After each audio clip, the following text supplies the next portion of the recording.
देख लेना, मैं एक दिन घर छोड़कर चली जाऊंगी, तब तुम लोगों को मेरी कीमत पता लगेगी। बड़बड़ाते हुए मीरा अपने घर से काम करने के लिए बाहर निकल गई। मीरा की इस चेतावनी का उसके माता पिता और भाई बहन पर कोई असर नहीं पड़ता था, क्योंकि वे जानते थे कि अगर वह घर छोड़कर जाएगी तो जाएगी कहाँ। आना तो वापस ही पड़ेगा। आजकल मीरा यह ताना अक्सर अपने माता पिता को देने लगी थी। वह उब गई थी उनका पेट पालते पालते। आखिर कब तक वह ऐसी बेरस जिंदगी ढूंढती रहेगी। उसकी अपनी भी तो जिंदगी है जिसकी किसी को चिंता ही नहीं है। मीरा के अलावा उसकी दो बहनें और एक भाई भी था। बाप किसी फैक्ट्री में मजदूरी करता था, लेकिन अपनी कमाई का सारा पैसा शराब और जुए में उड़ा देता था। महज 10 साल की उम्र में ही मीरा ने अपनी माँ सविता के साथ घरों में झाड़ू पोछा और बर्तन साफ करने के काम में हाथ बटाना शुरू कर दिया था। वह बहुत जल्दी खाना बनाना भी सीख गई थी, क्योंकि उसने देखा था कि इस पेशे में अच्छे पैसे मिलते हैं, और उसने घरों में खाना बनाने का काम शुरू कर दिया।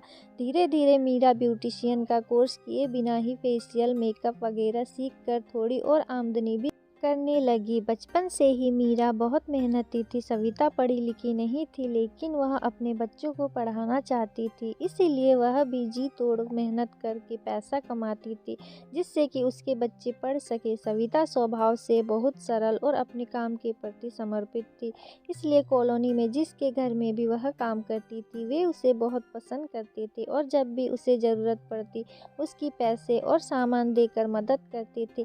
समय बीतता गया। मीरा इम्तिहान देकर बीए की डिग्री हासिल कर ली। हैदराबाद में रहने से वहाँ के माहौल के चलते उसकी अंग्रेजी भी बहुत अच्छी हो गई थी। लोग मीरा की तारीफ करते नहीं थकते थे कि पढ़ाई के साथ साथ वह घर का खर्चा भी चलाने में अपनी माँ के काम को कमतर समझ उसकी मदद करने में कभी कोताही नहीं बरतती थी। इसके उलट मीरा की दोनों बहनें रेगुलर रहकर पढ़ाई की, लेकिन कभी अपनी माँ के काम में हाथ नहीं बटाया, क्योंकि पढ़ाई के चलते अहंकारवश उनको उसका काम छोटा लगता था। बल्कि वे तो अपने घर का काम भी नहीं करना चाहती थी। दिन भर पढ़ना या टेलीविज़न देखना ही उनकी दिनचर्या थी। मीरा उनको कुछ कहती तो वे उसे उल्टा जवाब देकर उसका मुंह बंद कर देती। सविता भी उनका पक्ष लेते हुए कहती कि अभी वे छोटी है, उनके खेलने कूदने के दिन है। मीरा के भाई विक्की ने इंटर के बाद पढ़ाई छोड़ दी। उसका कभी पढ़ाई में मन लगा ही नहीं, लेकिन सपने उसके काफ़ी बड़े थे। दोस्तों के साथ मोटरसाइकिल पर घूमना और देर रात तक घर लौटकर अपनी बहनों पर रोब गांठना उसकी दिनचर्या में शामिल हो गया था। सविता अपने लाडले इकलौते बेटे की हर जिद के सामने हार जाती थी, क्योंकि वह घर छोड़कर चला जाऊंगा की धमकी देकर हर बात मनवा लेता था। एक बार विक्की मोटरसाइकिल खरीदने की जिद पर अड़ गया, तो सविता ने लोगों से उधार लेकर उसकी इच्छा पूरी की। किसी ऊंची पोस्ट पर काम करने वाले आदमी, जिनके यहाँ दोनों माँ बेटी काम करती थी, उनसे कहकर दूसरे शहर में विक्की की नौकरी लगवाई कि अपने दोस्तों से दूर रहेगा तो उसका काम में मन लगेगा। उसके लिए पैसे की ज़रूरत पड़ी तो सविता ने अपने कान के सोने के बूंदे गिरवी रखकर उसकी भरपाई की। एक दिन अचानक विक्की अच्छी खासी नौकरी छोड़कर गायब हो गया। पूरा परिवार उसकी इस हरकत से परेशान हुआ। कुछ महीने बाद पता चला कि विक्की तो एक लड़की से शादी करके उसके साथ इसी शहर में रह रहा है। वह लड़की किसी ब्यूटी पार्लर में काम करती थी।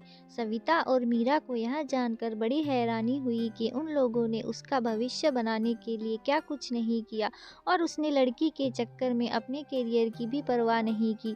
विक्की के इसी शहर में रहने के चलते आए दिन उसकी खबर इन लोगों को मिलती रहती थी।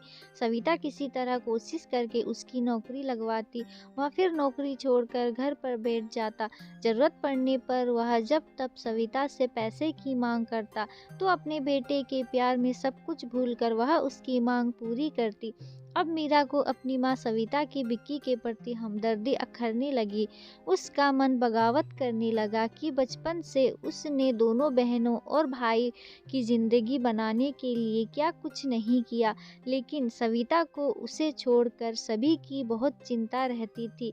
यहाँ तक कि जब मीरा अपने पिता को कुछ कहती तो सविता उसे डांटती कि वे उसके पिता हैं, उसको उनके बारे में ऐसा नहीं बोलना चाहिए। मीरा गुस्से से बोलती, कैसे पिता? क्या बच्चा पैदा करने से ही कोई पिता बन जाता है?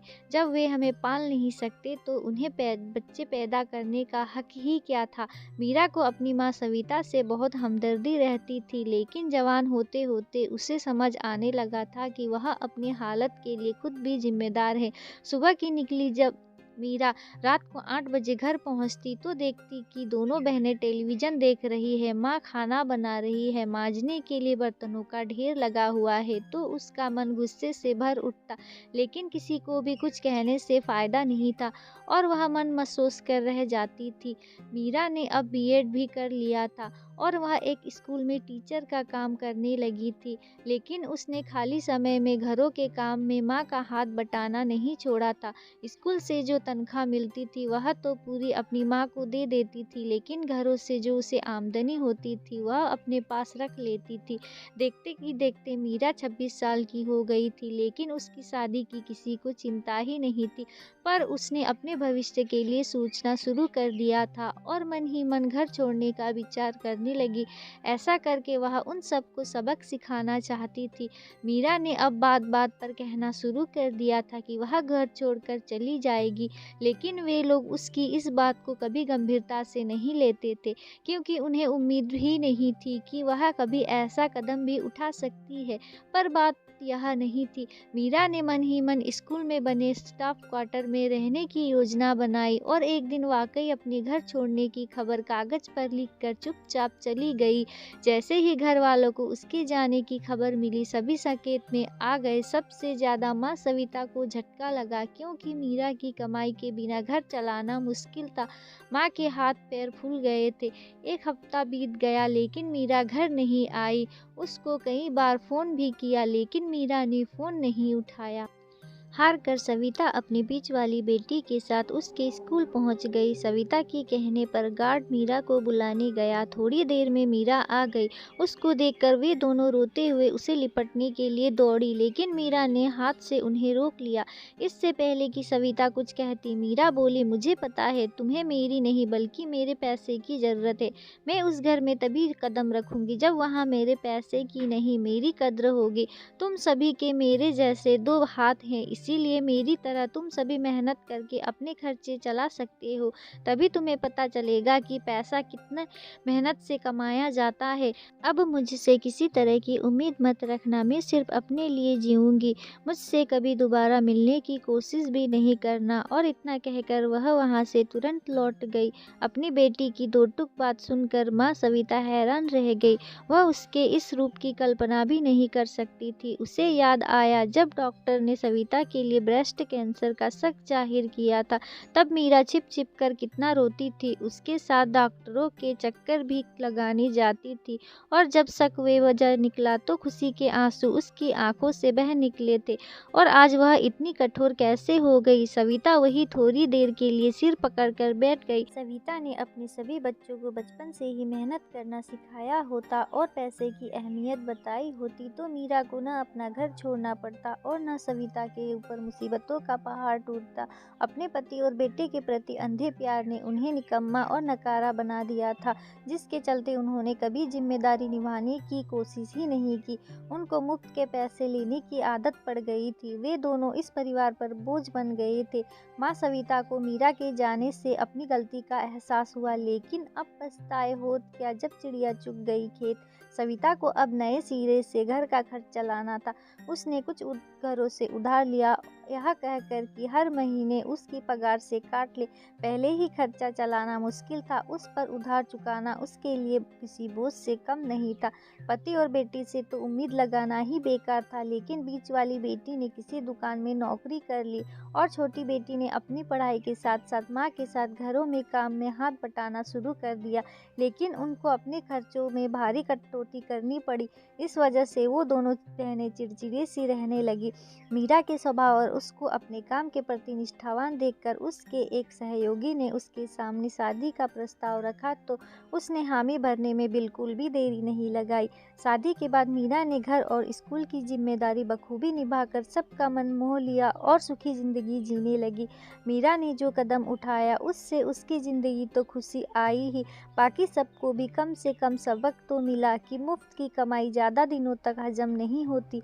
हो सकता है कि भविष्य में सविता का परिवार एकजुट हो जाए, जिससे उन्हें गरीबी के दलदल से बाहर निकलने का रास्ता मिल जाए।